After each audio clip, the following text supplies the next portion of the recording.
Fantastic. Well, it is 1 o'clock, and that can only mean one thing. If it's the second Wednesday of the month, it means it's time for the Tech4u Lazy Marketing Hour. And I am so excited beyond comprehension, more excited than I normally am. And if you know me, I'm normally pretty excited. We've got 4 absolutely brilliant minds joining us today. I'll quickly introduce them, and we're going to go straight into the discussion. First of all, in no particular order, so nobody take anything from what I'm doing, but Simon Hutchings, a fantastic creative, hates it when I call him a genius, but he is a genius, and I won't let him get away with it. Decades of creative and brand building and knowledge. Rachel Knott, a copy and content genius. I'm going to call you all geniuses, that way it's even. A copy and content genius, a brilliant mind I've had the pleasure of working with on many projects, and just has a great way of nailing what needs to be said. Adam Cockrell, fantastic digital marketer from Code Websites, not only web, but everything into the digital space. I have seen this chap time after time generating leads for people, building websites and making it happen. And last but by no means least, I'm very grateful that Guy Clapperton has joined us today. I've known Guy for probably, we tried to work it out, but somewhere between 10 and 20 years. He is not only a media trainer, a PR legend, media, comms, everything to do with all of that world, has been on the BBC Couch talking about the daily papers more times than I've had hot dinners, and I've had quite a few hot dinners. And so Guy, first of all, thank you, Guy, for joining us, and everybody else, thank you for being here. We will cover quite a lot of ground today. If you're watching this, I recommend you make yourself comfortable. It's going to be intense. There's going to be lots flying around. The good news is it's being recorded, and it will be available in a day or two after today, because it's going to get pretty wild. And it's not going to be what you think it's going to be.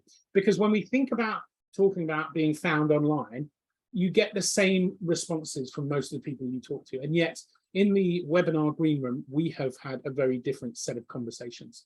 So the first question I'm going to throw out, and I'm just going to change my screen around so I can actually get to the notes, which I thought were on the screen, and this proves it's live because they're not on the screen. So whilst I'm filling, we're going to go to them. Here they are. So the first question is getting found online. Open question to anyone on the panel. Getting found online.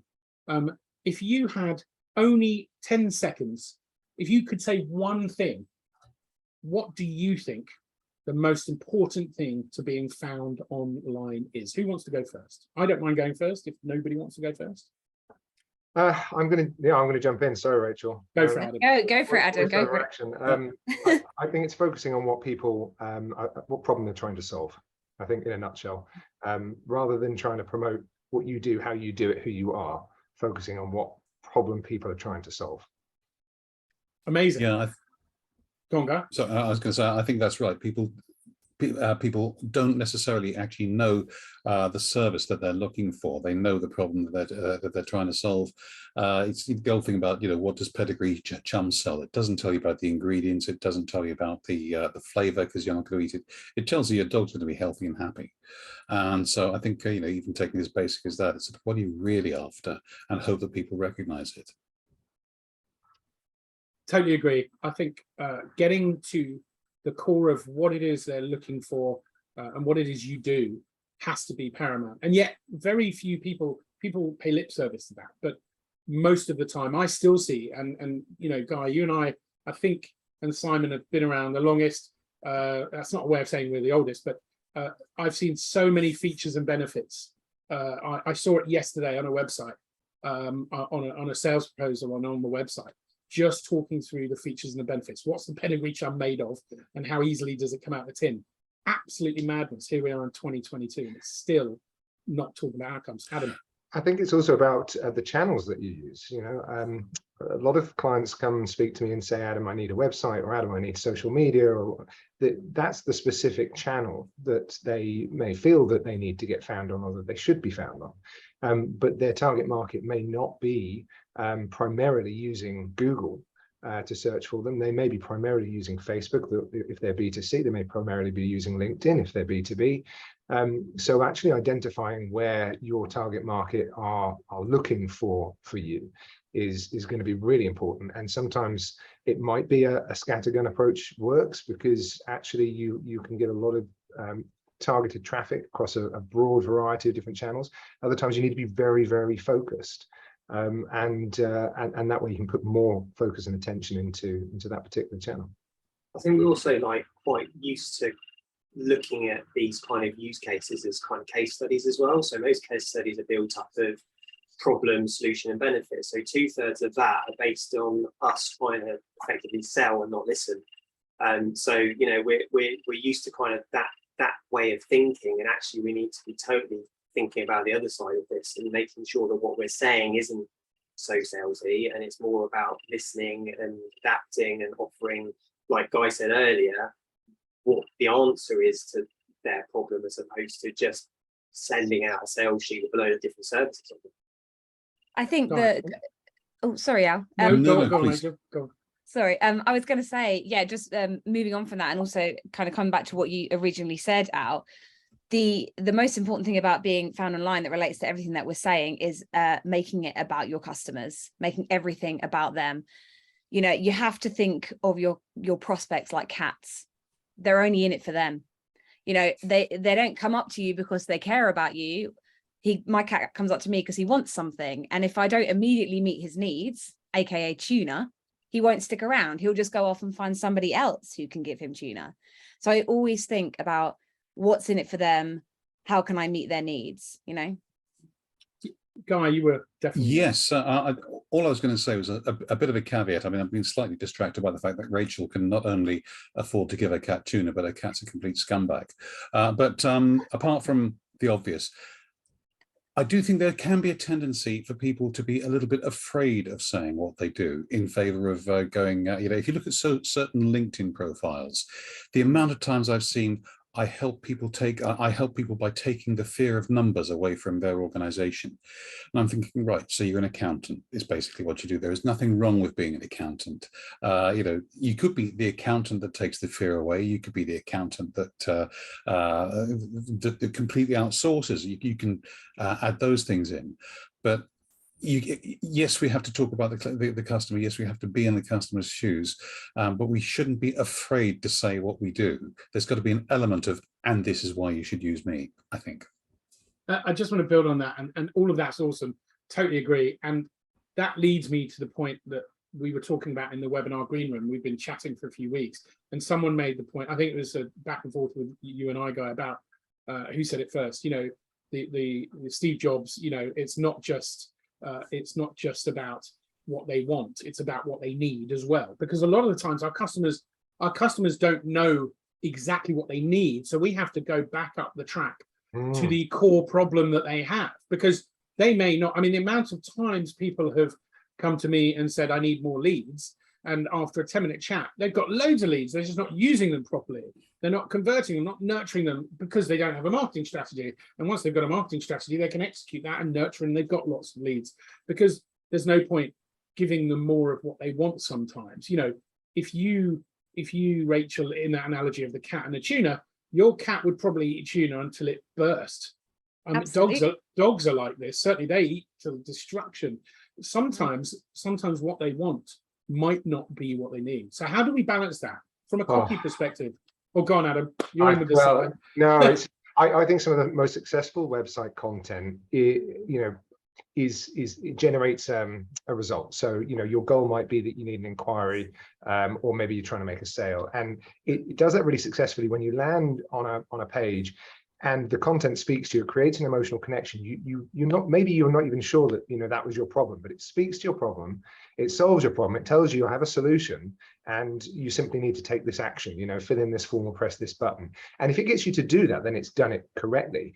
But I think it's much harder for some service-based businesses to create that kind of content or that user journey than it is for others. It might be easier for an electrician. People generally know what their problem is and why they need an electrician, versus a different type of service business, particularly if you're quite niche. And that's where it's really hard from a web design perspective. If a client doesn't have marketing strategy and doesn't have branding and brand strategy and doesn't have really good content and copywriting, because it's very hard to design what that might look like. So that's where I think it becomes really important to go through those processes to determine, how that user journey should come about, particularly where it's very, I think a lot of service-based businesses kind of know what problems they want to solve, but how to actually put that into words that a potential client would connect to, that is the big challenge. And we've all been on the wrong side of that, because I know you all well enough to know. And the wrong side looks like this: do something for me. What do you want? I don't know. Okay, how about this? No, it's definitely not that. We've all been in that cycle of doing it 4 or 5 times because the customer wasn't sure. So does that mean, and building on what you just said, Adam, that the most important thing, whether it's creative, whether it's media, whether it's anything to do with digital marketing, whether it's anything to do with content and even marketing strategy, does that mean that the most important thing that our ideal clients, certainly, but all people out there needing any of this should be aware of is, if there's no process for them to stick to, they should run away. And if there is a process that's being offered to them, they should embrace it. Because the person you're speaking to, you're going to because they have an expertise, and that let them work their process for you, because they've worked out what that process should be. And, Yeah. and Adam, we've spoken about, people who don't have copy and want a website built. Simon, we've spoken about people who just want a logo. It's easy to be glib as a customer and to think we're just trying to sell you more than you need. But the reality is, what you really need is a process. I think it's our responsibility to advise as well.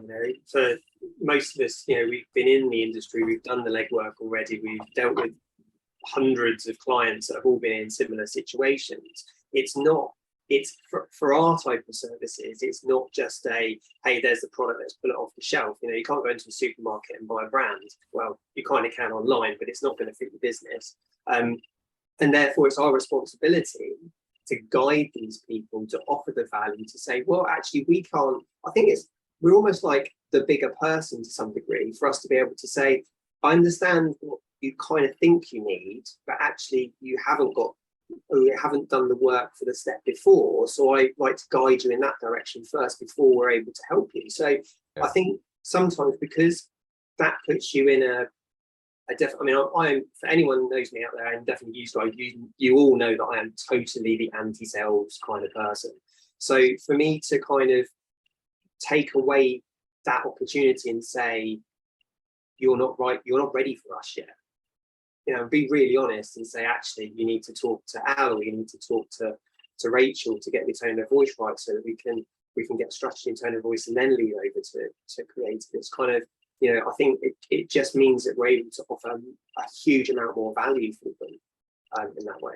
Yeah, I think businesses are at different stages, aren't they, in their development? We've all gone through that, and our clients go through that. So we might speak to them at a stage where, they're just starting out. They don't have all their processes and systems in place. They can solve problems for clients, but, we can only be as effective with their marketing as they are structured in a way.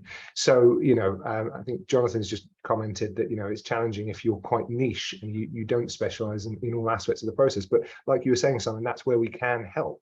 We can take it a step back and have a look at the overall strategy and go, okay, really define who is the target market. And rather than trying to solve all those problems in one go, just focus on one particular avatar and focus on how to serve them best. And then, it might be that out of those processes comes some, advice and consultancy from us to say, you now need to focus on your process and your systems in that particular area of your business. And that will get you the marketing results that you want in that area of your business. And that will make us more effective as marketers for you.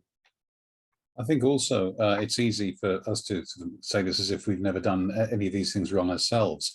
I commissioned a new logo recently. I can feel Simon wincing even as I speak, and but I thought my old one was looking quite tired. I'm a sole trader, sole practitioner, and so it's a fairly homespun website. I'm doing something about that as well. But I got a colleague to do a logo for me, and he said, well, what do you like? And I said, well, I really like Art Deco. And he designed a few logos that looked like sort of Art Deco using my selection of colors. I thought they were terrific. Everyone I showed them to hated them. I include my wife in that, who sees a lot of logos. And Dave, the designer, actually offered me the best advice ever. He said, actually, I kind of agree with them. He said, what you've done, you've commissioned something that you like rather than something that's good for the business. So I think even as practitioners, we have to nurture that ability to step outside and practice what we preach and look, almost do the sat-nav trick and say, where are we trying to get to? It doesn't necessarily involve the route that we would like to take. I love that. It's so true. And we spoke about that in the green room as well. You know, designing for ourselves, for our customer, for our business. There's so many pitfalls. I mean, you know, Rachel, how do you cope with that from a copy perspective? You know, how do you get clients out of their own space into the customer space? I think the thing is about website copy is that, like I said at the start, you know, it all has to be about the prospects. It all has to be about what they want, what they're looking for. But a lot of people, a lot of my clients, they want to talk about what they've achieved and what they've done, which is completely natural because that's part of their USP. You know, their 35 years experience is part of what makes them so good at what they do. And that's something to shout about, the same with their credentials. And I think the confusion arises when we talk about, you know, making it about the customer doesn't mean not mentioning any of those things. It doesn't mean, you know, only talking about them, not, you know, I'm going to use an about page as an example, because this is, you know, the about page, it's called about me, about us. That in itself is quite misleading because it's not really, it's about the customer, it's about the reader. So how do you write an about page that's about you, but make it all about the reader? And one of the things that I always say to my clients is every single thing that you tell me, we ask the question, why should they care? You know, why should my prospects care? What's in it for them? How does this fact benefit them? And basically keep asking these questions until you reach the emotional need, and then frame that information and frame the information that you have in that context. So if you take a really simple example, if you're a gas safe plumber with 35 years experience, don't just say that. Ask, why should they care? What does 35 years experience mean to them? It means you've seen thousands of boilers. Why should they care about that? Well, you can diagnose any issue quickly and safely because you've seen them all before. But why should they care? Because they want their boiler to be safe. Why should they care? Because if their boiler is safe, their family is safe, and keeping their family safe is the most important thing in the world to them. So suddenly you're not just talking about the fact that you've got 35 years experience, you're telling them that your 35 years experience means that they can sleep soundly in the knowledge that the most important thing in the world to them is protected. And you're tapping into that deep-seated emotional need, and that's priceless. That's a really simple example, but you can do that with anything, any credential, any fact about yourself that you want to share on your about page. Just keep asking, why should they care? And you will eventually meet that emotional need. I think it's a bit like a job. So it's a bit like a job application. If you apply to somebody, say, who does equal ops job formats, you have to answer every specific point. What would you do here? What would you do here? What would you do here? And you'll get your points and you'll get your interview.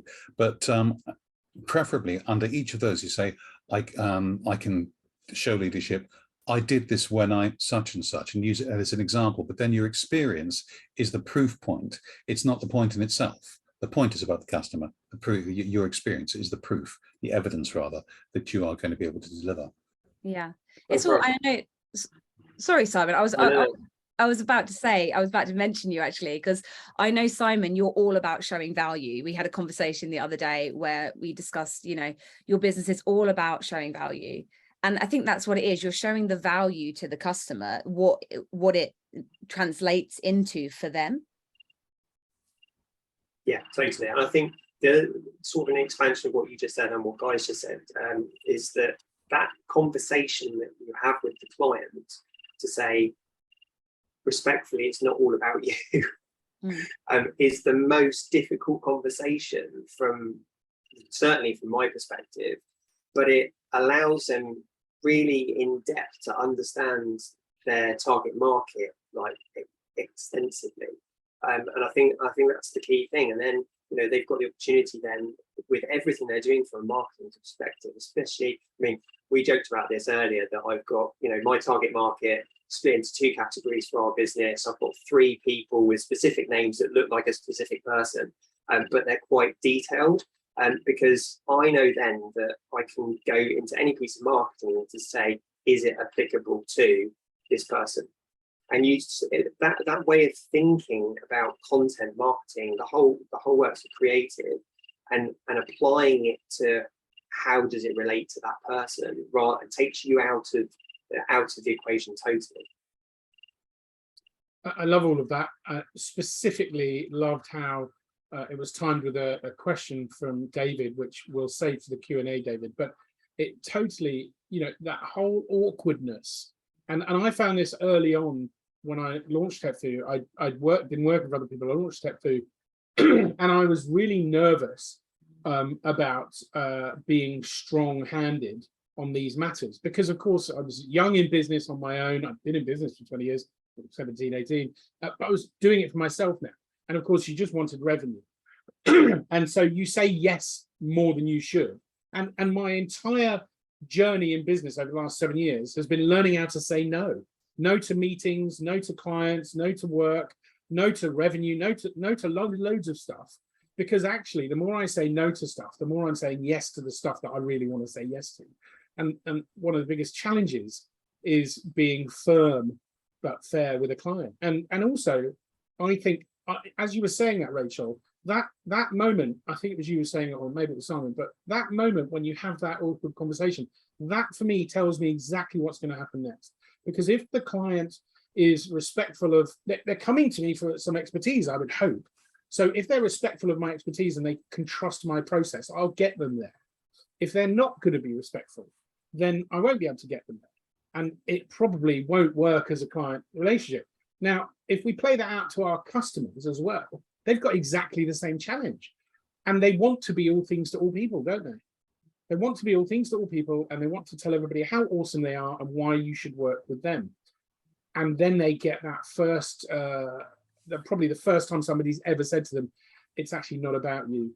So really don't care what colors you like, really don't care, you know, Guy, Art Deco, brilliant, but do your customers like Art Deco? You know, that it is all, well, clearly not, but you know, it is that awkwardness. And I think how do our digital presences, how does our marketing help us get over that awkwardness? I've got an answer, but I want to see what you guys think.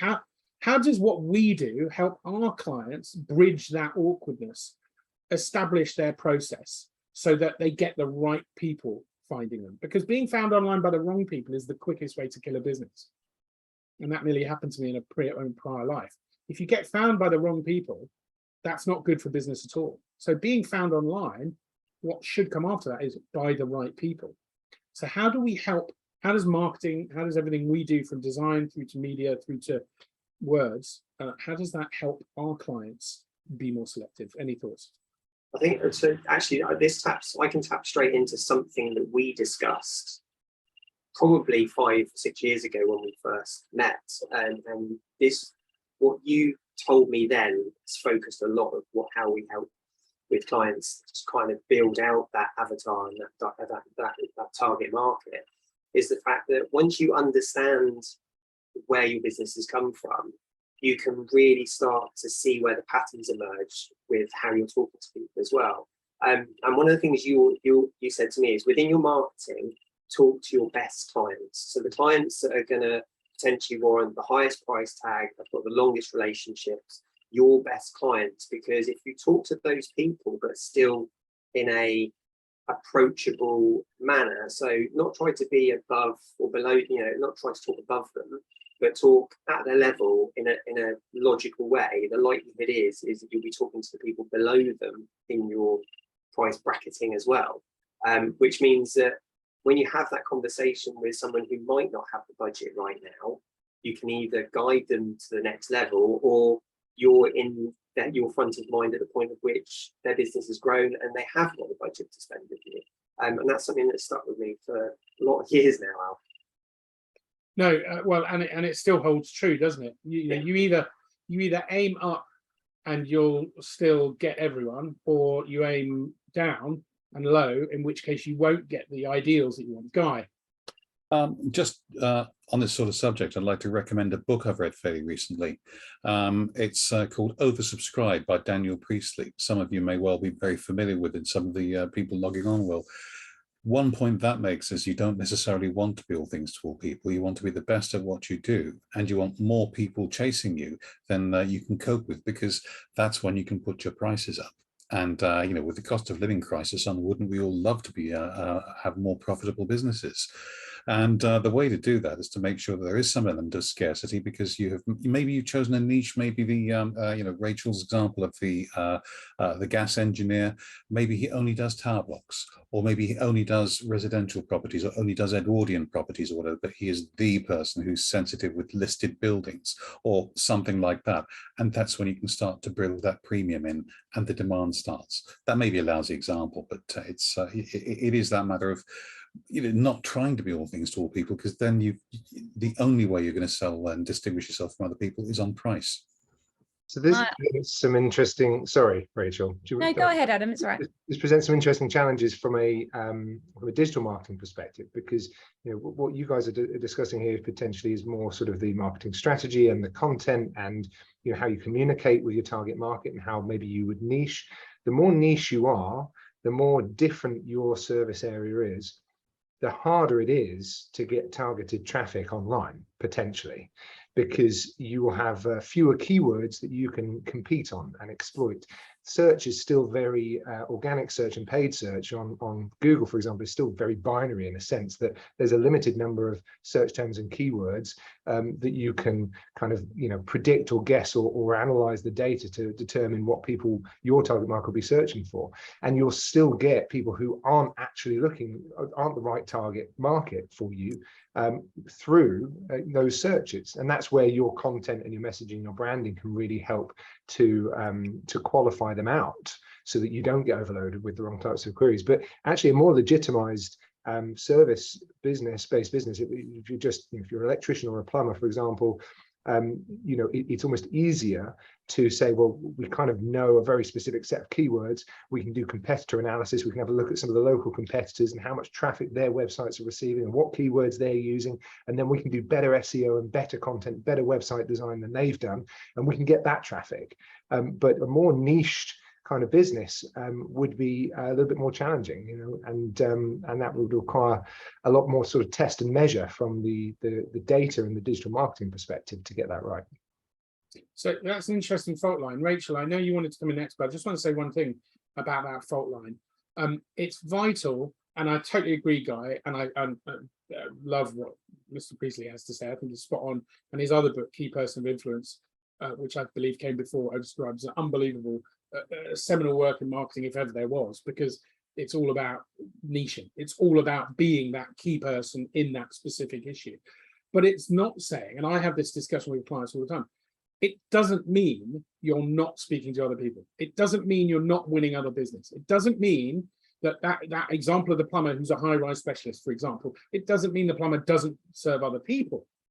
On the contrary, it absolutely has no bearing on the business that that plumber takes on board, but it does have a bearing on the business they're looking for and who they want to be found by.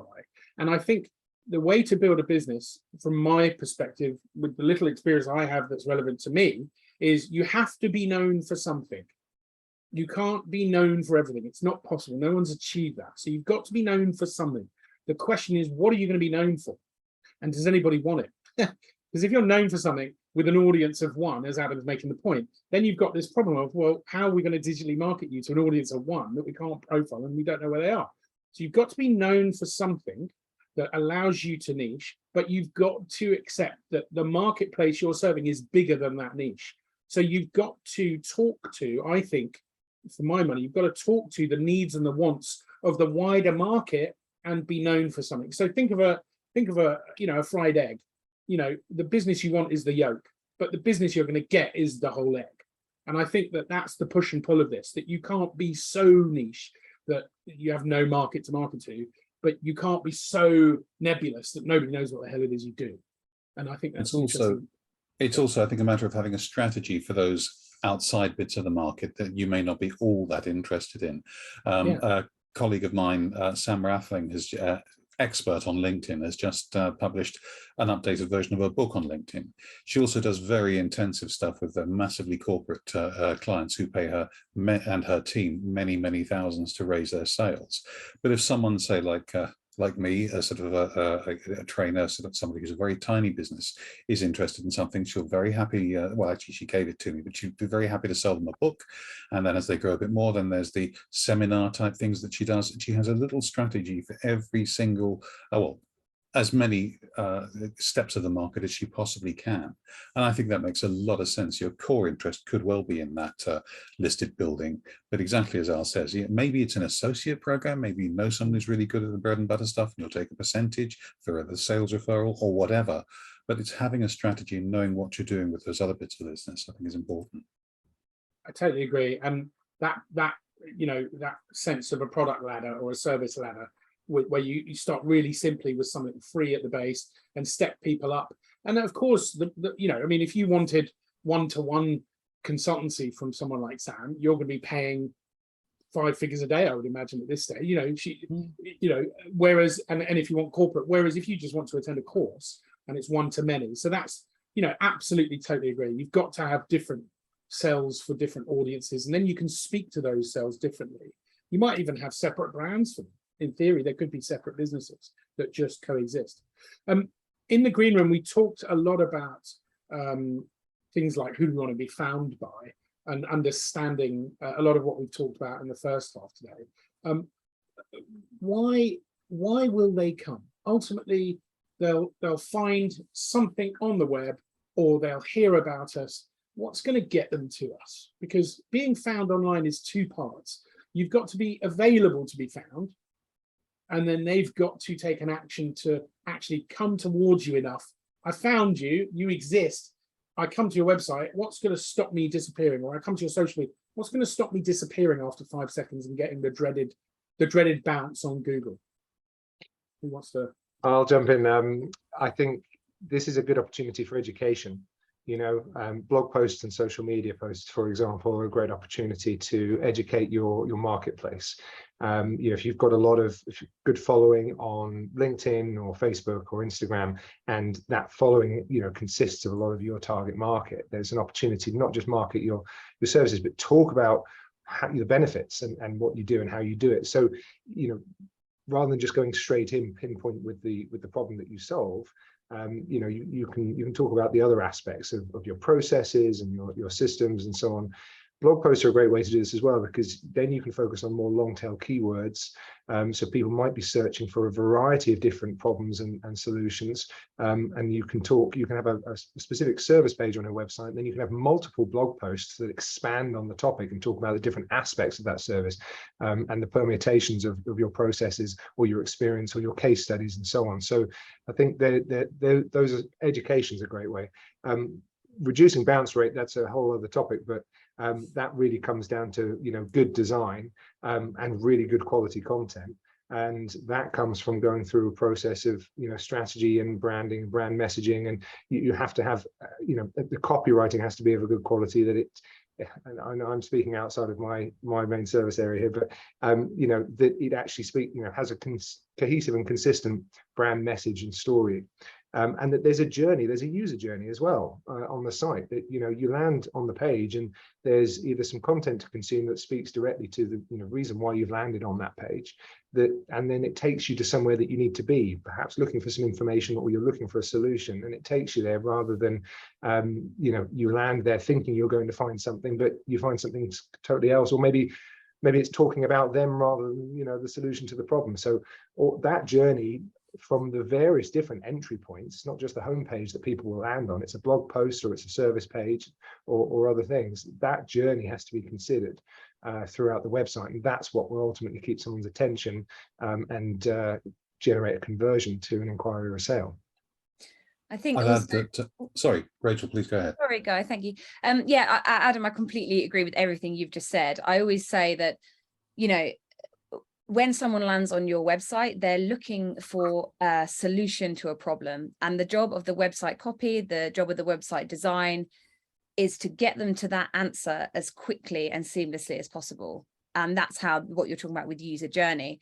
I think also something that's really underrated online is clarity. I think a lot of the time things are too clouded, there's too much information, and sometimes you need to strip it back and be really, really clear about what you do. Don't assume that people who are coming to your website, coming to your blog post, that they know what you do, that they understand everything about your industry, they understand everything about your process. You know, it's got to be educational. It's got to take them from one step to the next. You know, you've got to imagine that you're describing it sometimes to somebody that has never come into contact with a service business like yours before. And I think clarity and simplicity is often something that gets overlooked.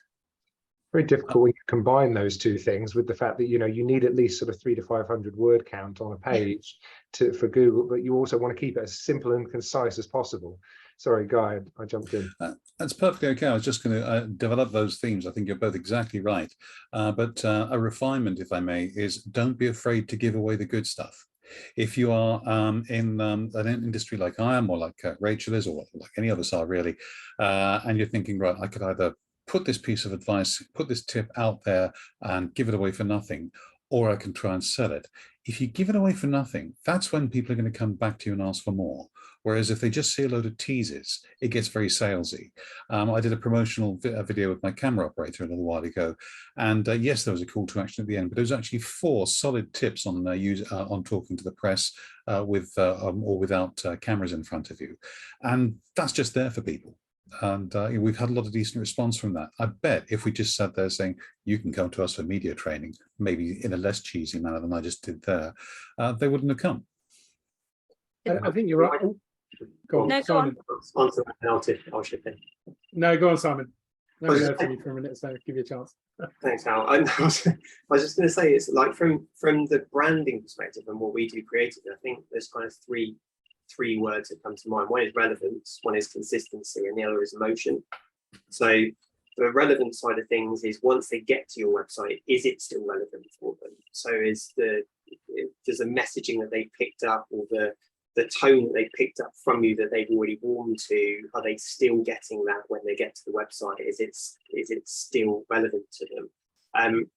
Consistency wise, you know, from a branding perspective, a brand and an identity perspective, are they hitting those marketing touch points, and is everything consistent? So are your color schemes consistent? Are your image choices still consistent when they come over to your website, so that they still feel it's part of the process? And I think a lot of particularly small businesses are very keen to try and change the creative, to mix things up, to see whether it's going to have a different effect on the results.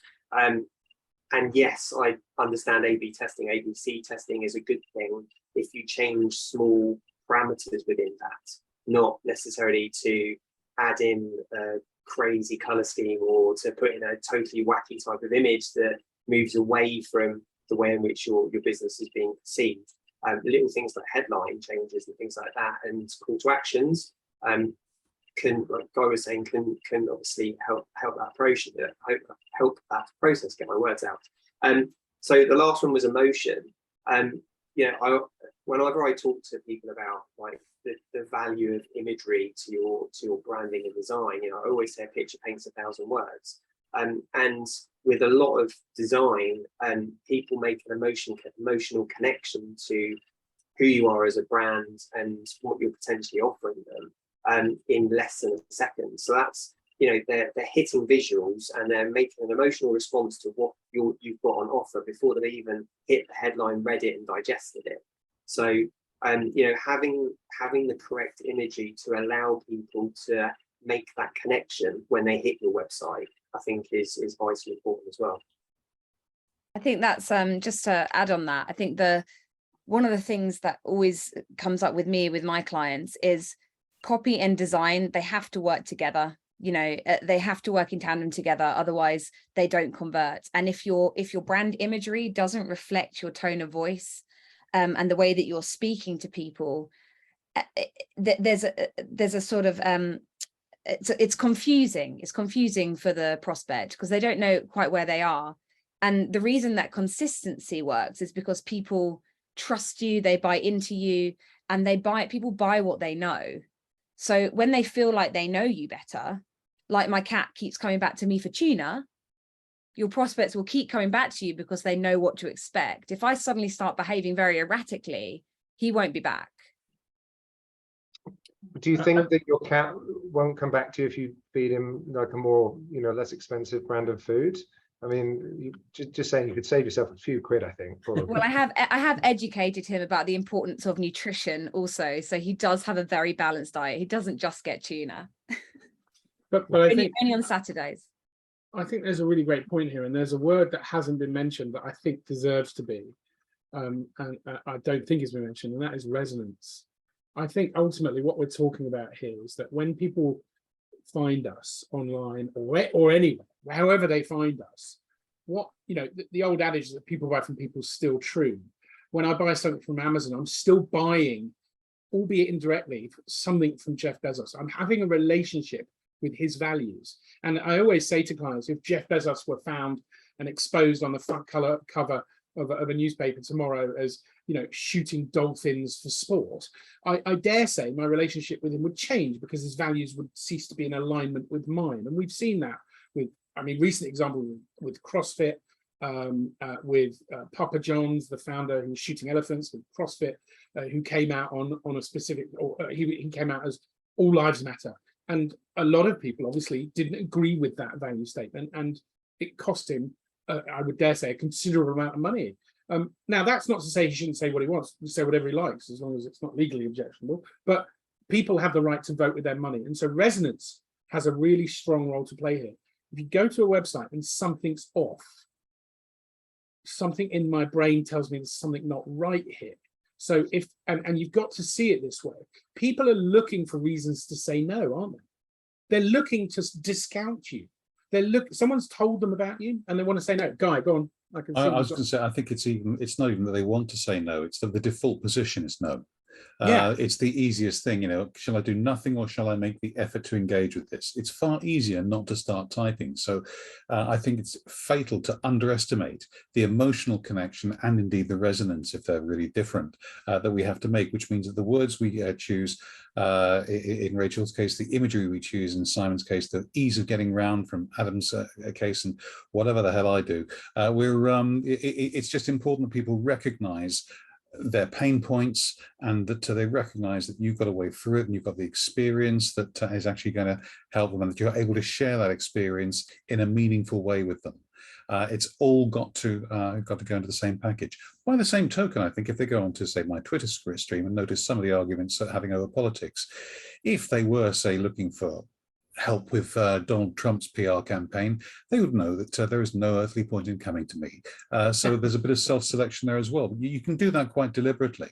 Some people say, should you talk about politics? Will it put people off? My answer is, well, if you're going to end up falling out anyway, let's let them self-edit. I don't see that as a problem. Well, and who'd want to work with someone that they would eventually not want to work with? I think it's, well, yeah, I agree with you. I'd rather find out in advance that we're not going to enjoy working together than halfway through an engagement. What I came anyway. Yeah, well, yeah, it did. 2-minute warning just for everybody, because in 2 minutes we're going to start looking at the Q&A. So if you've got questions that have come up in today's conversation, if there's a question you want to ask a specific member of the panel, obviously each of us have got our own specialisms. But we talk to a wider audience as well, of course, sticking to the fried egg analogy of earlier. If you've got a question for anyone specifically, pop it in the Q&A. We've got some questions already that we no doubt will ask each other, but we'd love to hear from all of you. So we'll do that in a minute. Final thoughts before we slide into the Q&A. Let's go. Guy, what's your what's the most important thing you've heard in the last 45 minutes, apart from? Well, I think it is all about making sure that our businesses are about the clients. One of my former business mentors, a guy called Alan Stevens, also an excellent media trainer, has not only on his pages, he's got an About Me section, he's got something specifically labeled as About You. And I think that does him the power of good. It'll fade away if everybody starts using it, because the fact that people aren't used to it, but it's sort of, this is why you might want to work with me, and this, And that's where he gets to this is where I can help. And by extension, where he can't. Love it. Simon. And I'm drawn to a comment that Alan Ricks added in the comment stage, actually, and this is probably one for Adam to some degree. Alan put, isn't it about time web pages didn't have the same traditional format? So they didn't necessarily have home, about us, the team, contact us, gallery, etc. Adam, Cracking go. question. No, Yeah. hold. We'll do that in the Q&A section. I was Oh, looking okay. for your number You've jumped the one gun, takeaway. Simon.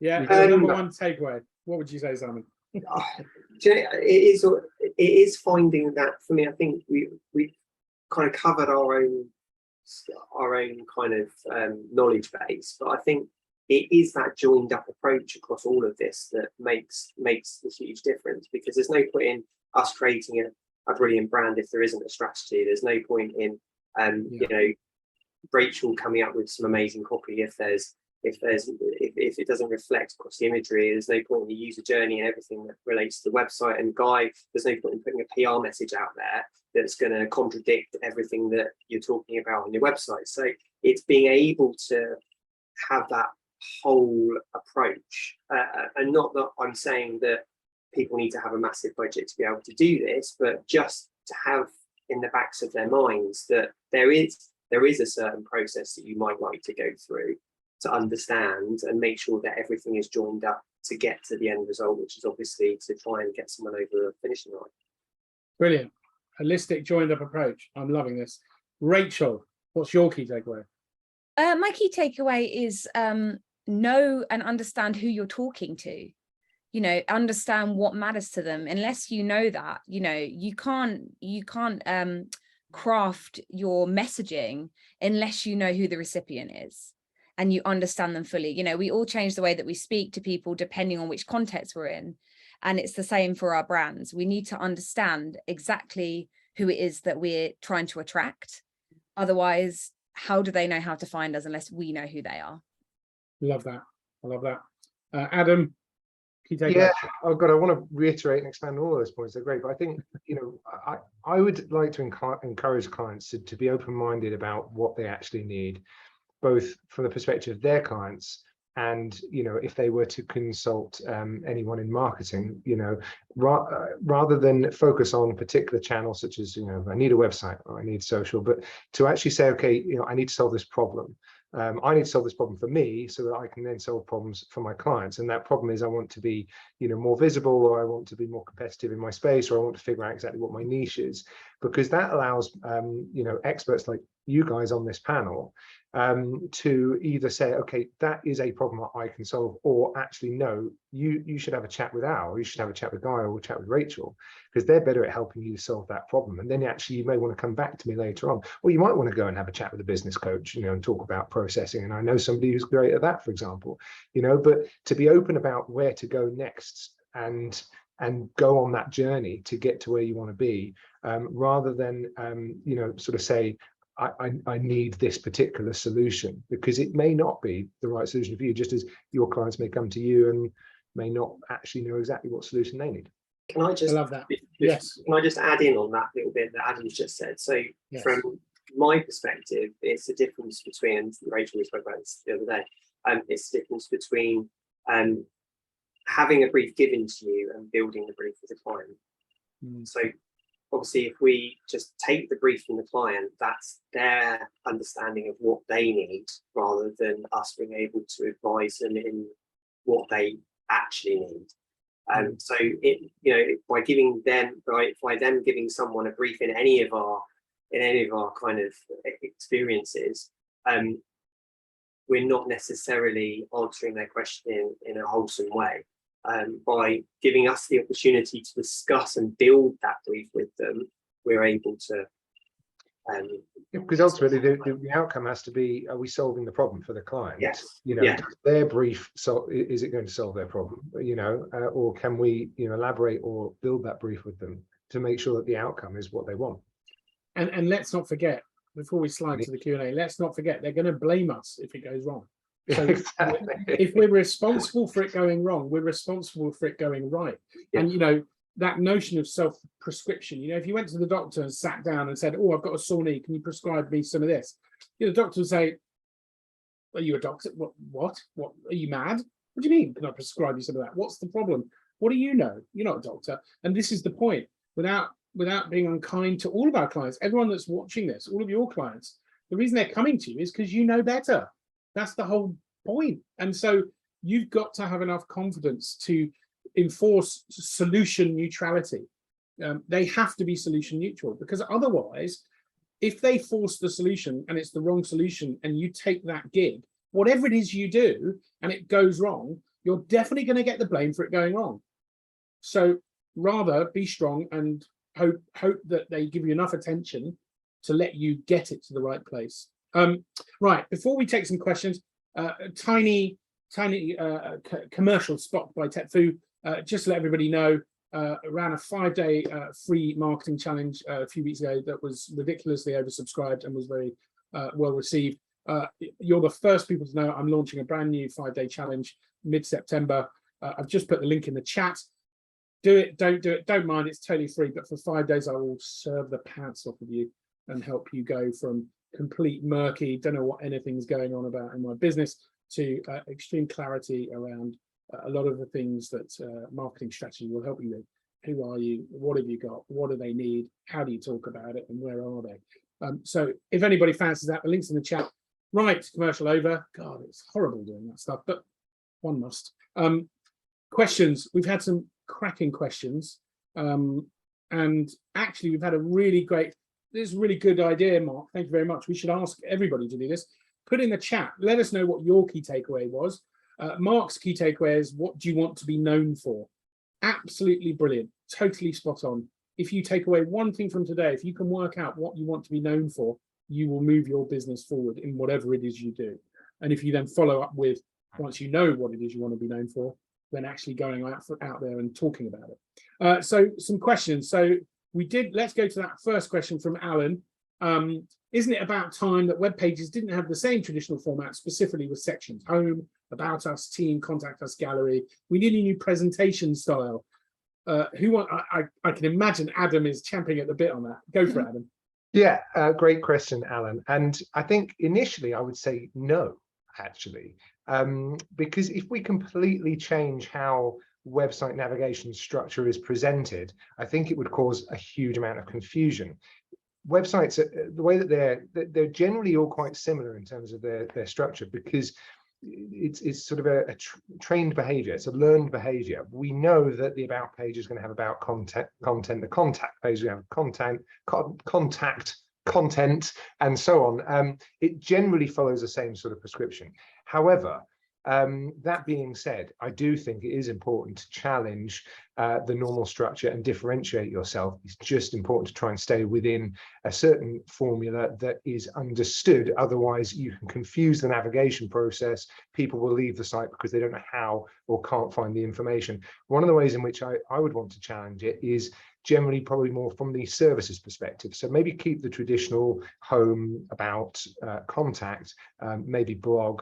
But in terms of services, you can have a look at this more from an SEO perspective, and instead of just having a services page or a services heading with drop downs, you can focus on your core service or core services, and perhaps have 2 to 3 or maybe even 4 of those as key headings in your navigation bar. That gives more of a focus to the services that you offer. It also is better from an SEO structure, and then you can incorporate your sort of sub-service pages, which will support the SEO efforts underneath those. So you can think about the hierarchy and so on. But I've had clients who've asked me to present their menus in different ways, use the burger bar menu, for example, the 3 lines to replace their normal menu on desktop. But the reason that menu has been designed is specifically for mobiles. So whilst it's quite creative on desktop, you can also have, I've had people saying I had no idea what that is or what that button does and why they would press it. And so you could lose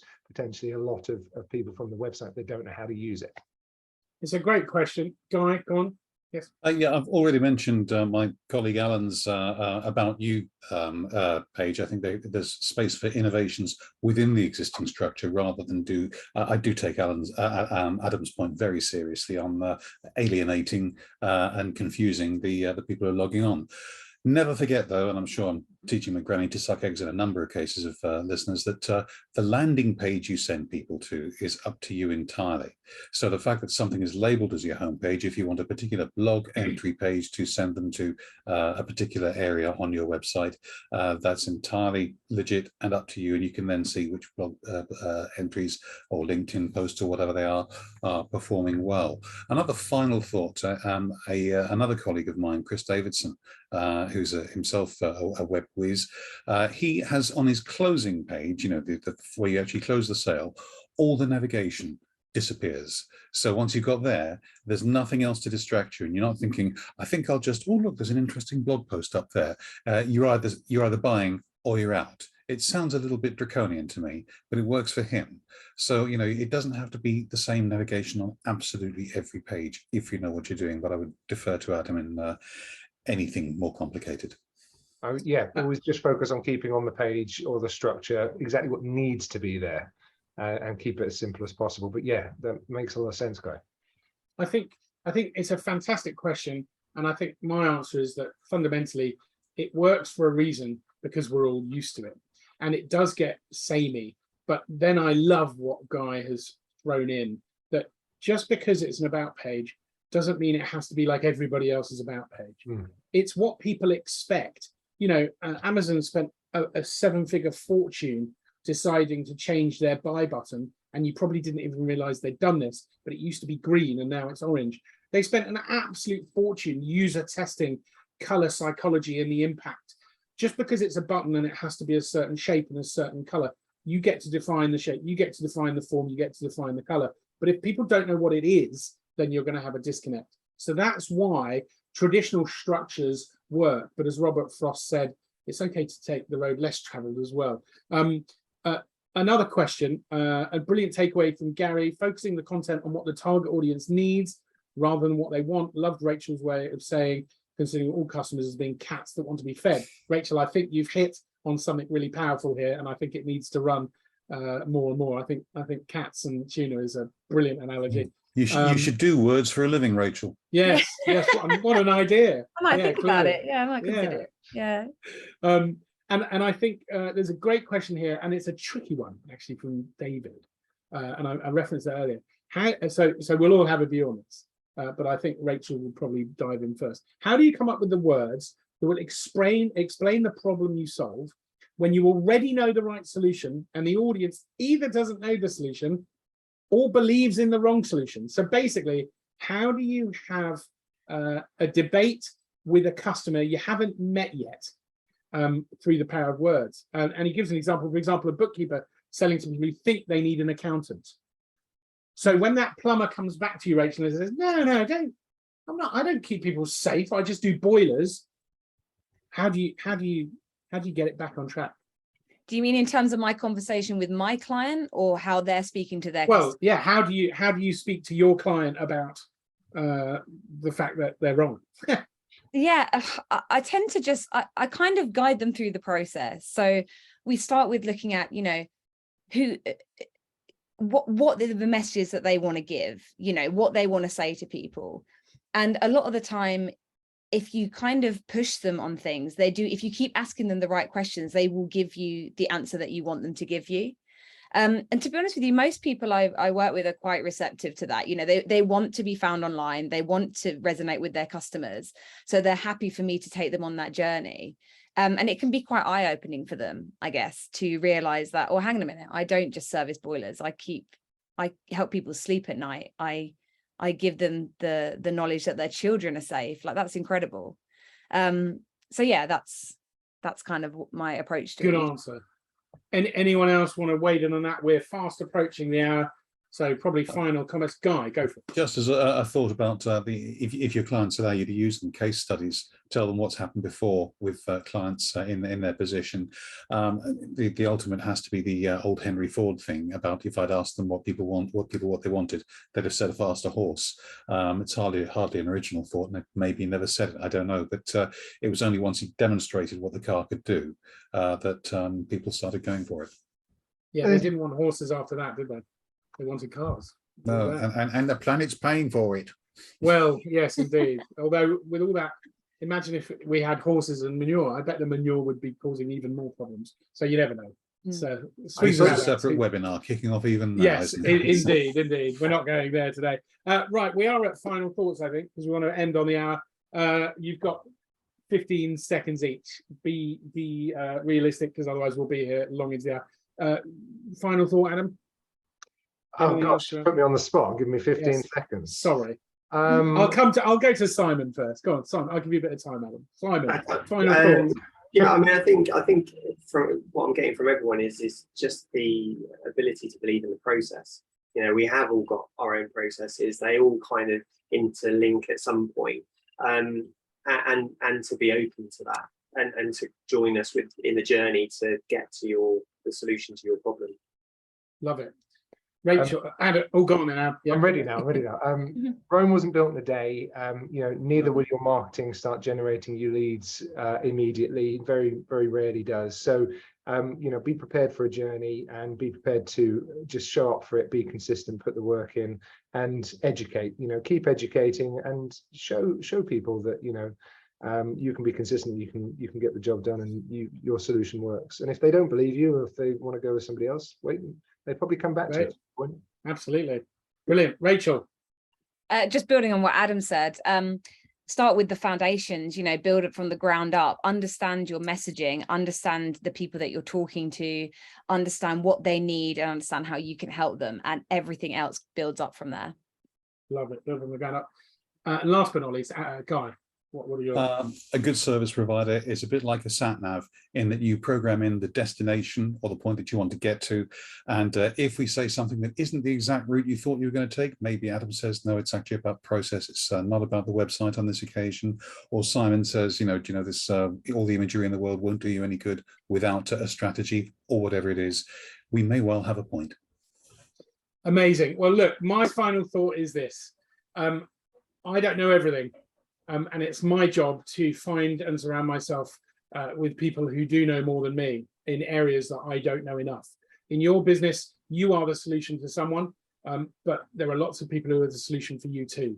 So that's why today has happened, this fantastic collaborative hour. I have learned so much, and I've been doing this for a long time, but I know nothing compared to what's left to be known. So clear your egos, follow the process, be solution neutral, listen to the experts that you're going to because you're going to them because they're experts. That's it from me. That's it from all of us. We'll be here again in a month where we've got a fantastic academic genius from Loughborough University. Professor Chris will be joining the panel to talk to us about user experience and how UX has at the academic level has a lot to say. Next month will be on the second Wednesday. You'll get notifications. Have a good day, everybody. Thank you for coming, and thank you very much to the panel once again. Thank you. Thanks for coming.